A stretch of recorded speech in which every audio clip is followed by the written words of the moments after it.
Hey guys, this is Azrael doing a commentary video for Empire Total War Online. In this battle I command the United States of America, and I'm facing off against Prussia. I just want to take a look at my army before the battle starts quick. With me I'm bringing 5 units of these long riflemen, and 3 units of light dragoons. I also have 4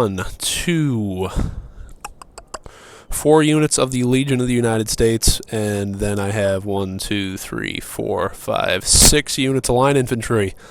I am actually using something I call an infantry overload tactic with light infantry on the flanks, which is going to prove deadly if I get into a line battle with my enemy.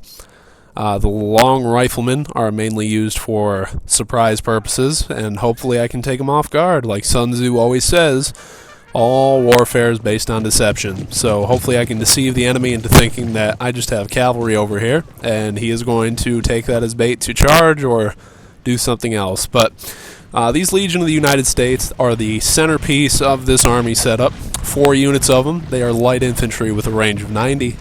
Also, they can act as line infantry with these socket bayonets. They can melee very well. They have melee attack, I believe, of 6 and melee defense of 13, so they can hold their own in a battle. And then the line infantry are mainly just for support. United States of America is my personal favorite. I have to say that with their ability to have long riflemen hiding and their superior infantry as far as Legion and United States Marines go, they're a deadly combination. But we're going to go take a look at my enemy's army quick. Right now he has 1, 2, 3, 4, 5 units of light dragoons. So 5 units of light dragoons, that's a good setup. A lot of support units, and I believe that in this battle that actually plays to his advantage. Clearly he has a unit of Prussian Jaegers hidden.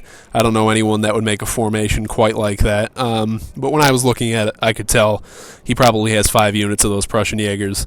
Other than that, it looks like he just has something that I call superior line infantry overload. He has 4 units of those, followed by 3 units of line infantry.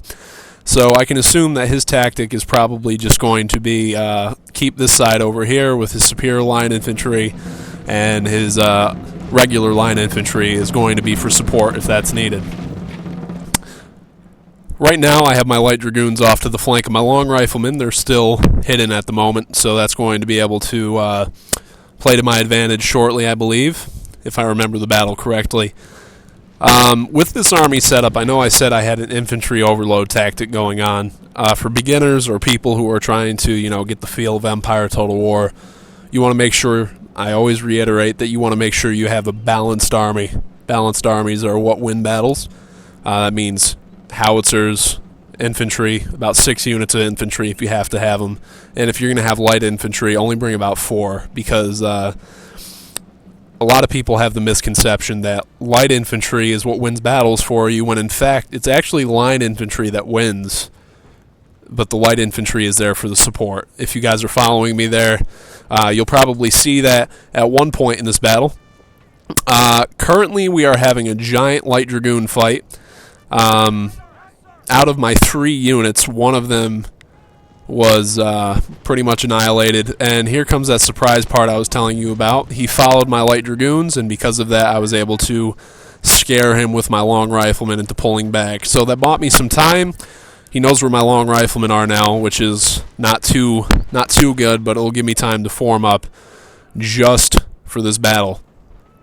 I'm going to take advantage of him pulling back now, and I'm going to move my light dragoons up until right about here, I believe.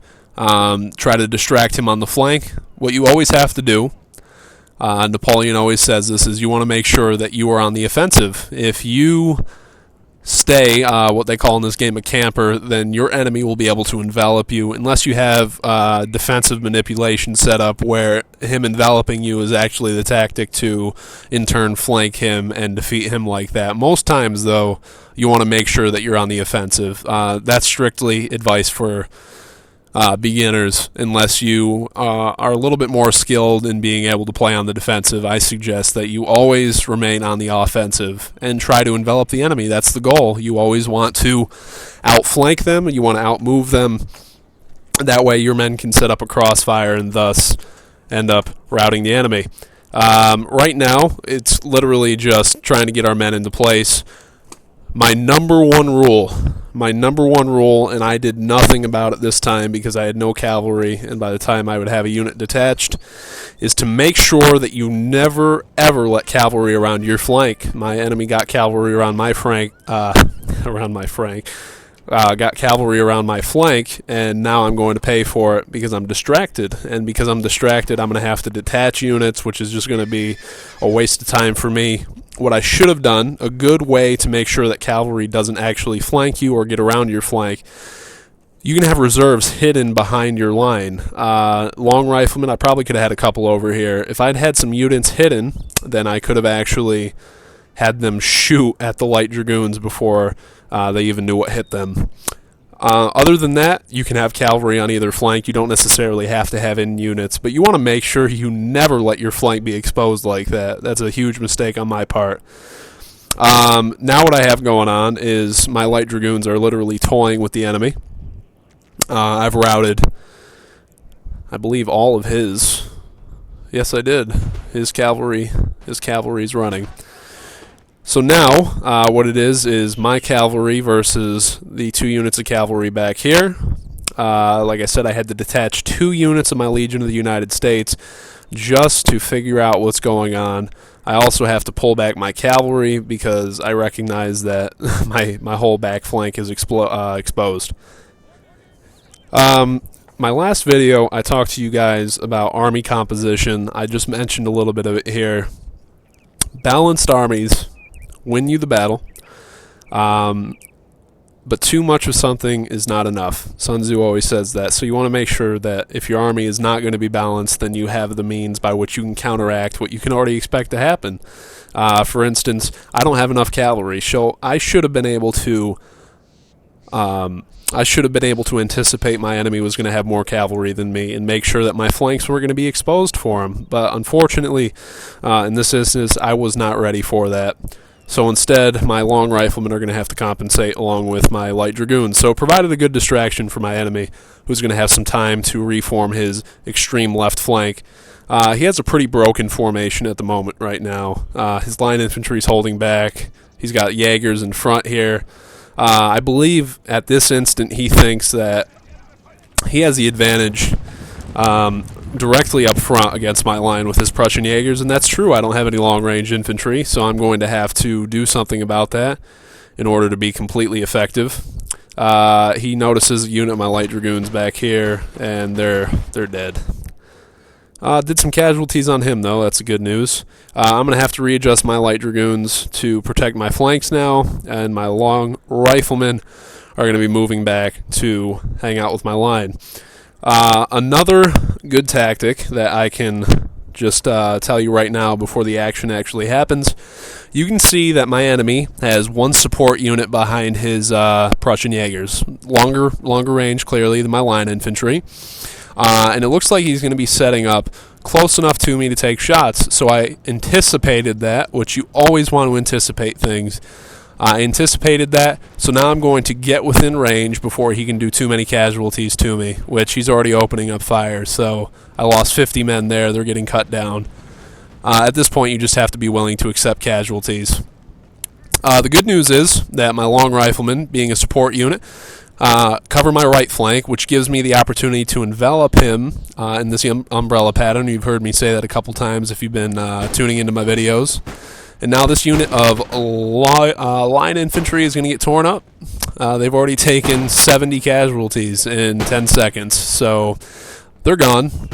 And his Prussian Jaegers are pulling back. You never want to give riflemen the opportunity to reload.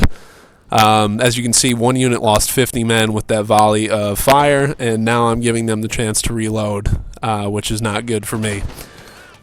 So I want to move up as fast as possible. That's what you always want to do with light infantry, is let them fire maybe if they're within range, and then you want to take them out. Like I said, my Legion outrange the enemy here. So they're going to take some shots at the flanks, hopefully to collapse this right flank, because then my enemy has no support for his Prussian Jaegers. You never want to attack a section of supported light infantry. If you do, not only are you going to be getting shot with long-range accurate fire, you're also going to be getting shot with short-range musket fire from the infantry, so you're probably not going to be successful in relieving your enemy's flank, if you want to say that. His spear line infantry, though, I'm doing a good job of killing them, making him pull back.